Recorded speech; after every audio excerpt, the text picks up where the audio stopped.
Ho aminareo anie havana ny fahasoavana sy ny fiadanana avy amin'Andriamanitra raintsika sy Jesosy Kristy Tompo. Amen. Ny fahamarinana miantoka ny fanasitranana. Ny fahamarinana miantoka ny fahasitranana. Hitantsika izany amin'ny mofinainantsika anio ao amin'ny bokin'i Jakoba. Ao amin'ny mofinaina ampelantanantsika dia toko faha-efatra ny voalaza ao, fa marina kokoa angamba ny toko faha-5 no andeha hovakintsika, andininy faha-telo ambin'ny folo hatramin'ny faha-20 farany. Jakoba toko faha-5 andininy faha-telo ambin'ny folo hatramin'ny faha-20. Vakina amin'ny anaran'ny Tompo. Misy azo pahoriana avy eo aminareo, aoka izy hivavaka. Misy faly va, aoka izy hihira fiderana.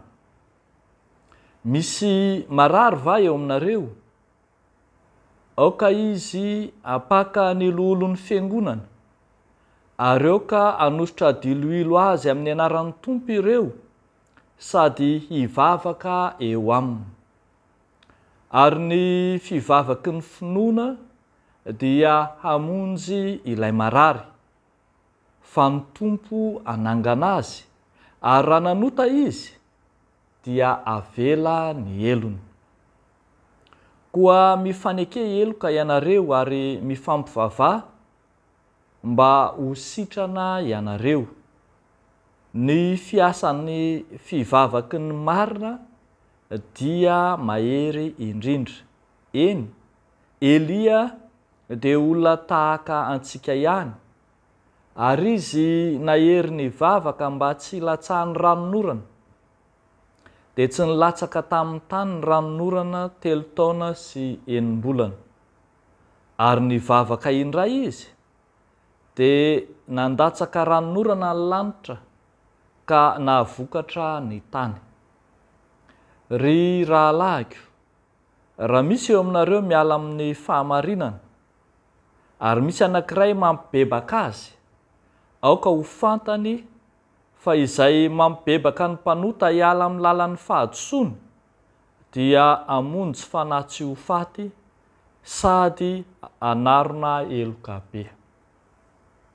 Ray Masino, manamasinana anay amin'ny fahamarinana, ny teninao no fahamarinana. Amen. Ny fahamarinana miantoka ny fanasitranana.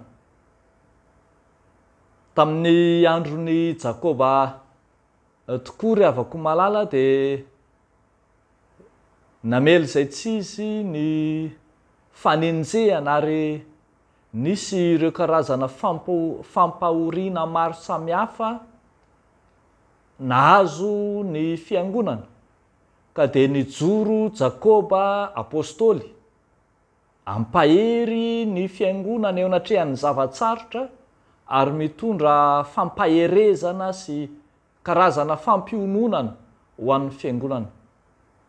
Taoma ny fiangonana hanapaharetana eo anatrehan'izany fizahanttoetra mahavaivay izany, ary nambara mihitsy aza fa efa ho avy ny Tompo, efa kely sisa ny fotoana fa manana faharetana.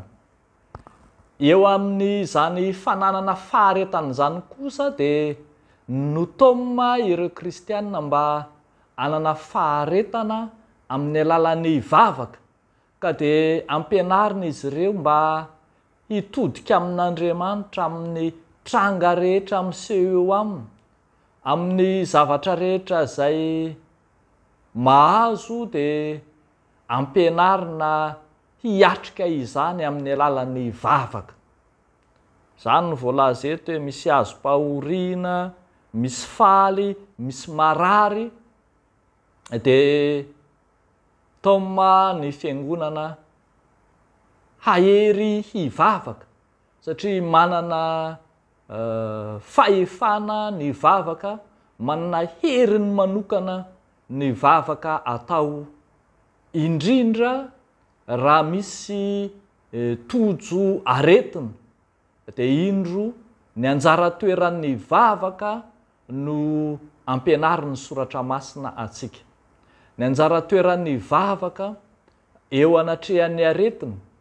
Ny soratra masina dia mampianatra fa mila manana finoana ilay marary, mila manana finoana ny manodidina azy, ary mila manana finoana ny fiangonana.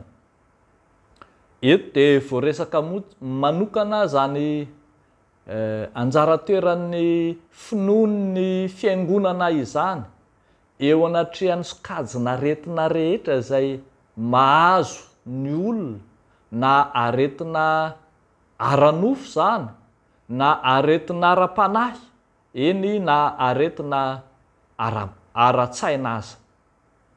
Ambara fa iankinan'ny fanasitranana tanteraka mihitsy ho an'ny tsy fahasalamana rehetra ny finoana tena izy, ny finoana marina, eny ny finoana feno fahamarinana. Dia ambara eto fa ny fivavaky ny finoana dia amonjy ny marary. Ny fiasan'ny vavaky ny marina dia mahery indrindra. Tena miankina amin'ny fiangonana ny fanasitranana. Hitantsika eto ny ohatra izay nomeny Jakoba fa niankina tamin'ny Eli mpaminany ny fahasalaman'ny firenena ray manontolo ka nampitsahara ny orana 3 taona sy 8 ary nandatsahana izany ray avy eo. Nahatoky Eli mpaminany dia nahazo ny anjara masoandrony ny firenena ray manontolo. Efa hitantsika ny amin'ny tontolon'ny testameta taloha manontolo zany fa Abrahama nitolona ny amin'ny fahamarinana ho an'ny tanànan'ny Sodoma sy Gomora. Raha misy olo marina 50 ao, raha misy olo marina 30 ao, raha misy olo marina 10 ao, dia tsy ho ravana ny tanàna. Tena iankinan'ny fanasitranana ny fahamarinana ao anatiny. Ary zany nahatonga an'Andriamanitra ny teny fa raha ny oloko izay nantsoina tamin'ny anarako no avy aneritena, hivavaka hitady ny tavako dia hiaino any an-danitra ao izy. Ny olona izay manam-pahamarinana no iankinan'ny fanasitranana ao amin'ny firenena. Da tsika eto raha miresaka aretina ara-panahy dia mamonjy fanahy tsy ho faty ary manarona heloka no ilazany ny soratra masina ny finoan'ny fiangonana. Manaisitra ny olona ho any anatin'ny fahaverezana.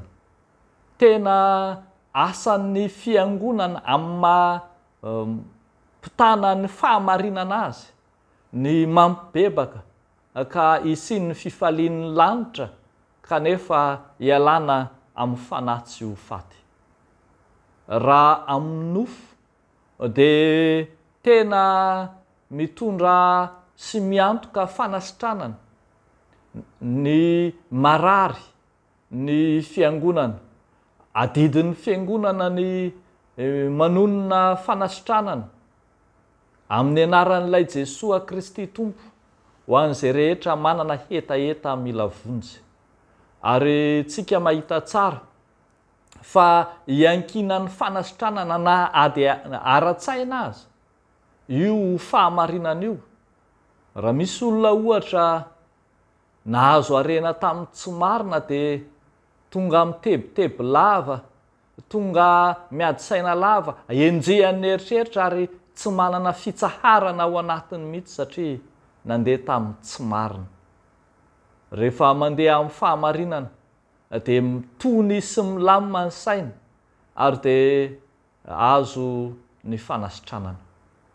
Ny firenena ray manontolo mihitsy arak'izany amin'ny lafin'ny saina vatana fanahy no mila io fahamarinana io, no mila ny fiangonana ho andry sy fiorenan'ny fahamarinana ka ampiadana sy andro fahizay ny vahoaka sy izay rehetra monina eo aminy.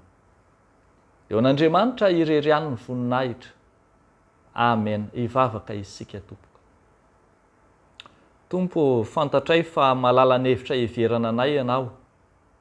Ianao izay mitsabo ny tsy salama.